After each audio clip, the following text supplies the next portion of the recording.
looks left, fires, caught, and touchdown! Stephon Diggs! But a lob one from Michael Crabtree. He's got it! Touchdown! Raiders! Getting ready for Week 10. I'm Marc Istook alongside Maurice Jones-Drew, who's joining me. And Maurice, according to your bio here, you played for the Oakland Raiders. At one point. At one point. All right. Well, they take on the Minnesota Vikings in Week 10. So are you going to be able to give us an unbiased view of how they'll perform in this game? I'm going to tell you the best of what I see. All right. We'll see. We'll start off on the opposite team, the Minnesota Vikings, looking at them. How do they get a win against Oakland? Feed AP. You have to run the ball. You feed AP, it opens up your passing game unless your young receivers go out there and make plays. This guy right now has 23 carries for runs over 10 yards. That leads the league right now. He's playing at an all-time high. For some reason, he has like this. I don't know what it is about him. Look at him. He's just so mean. He's just out there trying to make a statement. You keep making those statements.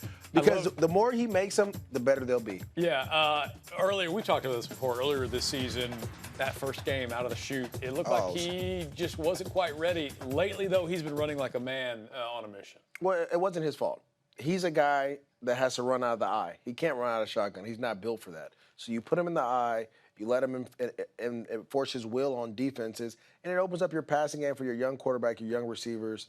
I think that's going to be the best way for them to succeed against these Oakland Raiders. Okay, so if you are a Raiders fan, what are you keying on as a way your team can get a victory? You know what? Turnovers. Limit the turnovers. 4 against the Pittsburgh Steelers. Right here, Latavius Murray, you have to protect yourself when you're in the alley. That's just a tough play. You always have to protect yourself. Carr, be careful with the ball. Lineman blocked for Carr. If you don't turn the ball over, Carr, you guys are 4-0. When you do turn over, you're 1-4. That's key. That's key right there. And he needs help. It's not like he's throwing the ball, just picks and things like that. Guys are going off of guys' hands, other things. I mean, again, be careful with the ball. The better the more you take care of the ball, the better chance you get. I think the Raiders bounce back this week, though, with the turnovers. Okay. They don't turn it over. Are you seeing the kind of development in Derek Carr that you want to see? I saw it last year, to be honest with you. I mean, when you have a young quarterback, the key is for them to stay in the pocket.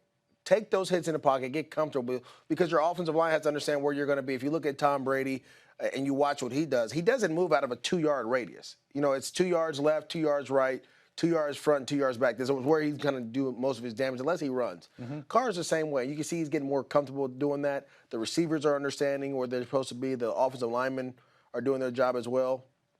Carr right now, his game is just starting to get better and better and better every day, every week we see him play. Before the season started, looking at the Week 10 schedule, you might not have circled this matchup, but it's turned out to be a pretty good one. Who's your pick? You see the shirt I'm wearing. You see what it says. Let me show you. There it goes. Look at this. In case you're watching this on a black and white television set, those are Raiders colors. That's right. Yeah. They're stuffing the run right now. And if Minnesota doesn't have a run game, it's over. All right. I like the Raiders this week. Oakland victorious in Week 10, according to the guy wearing the Raiders colors.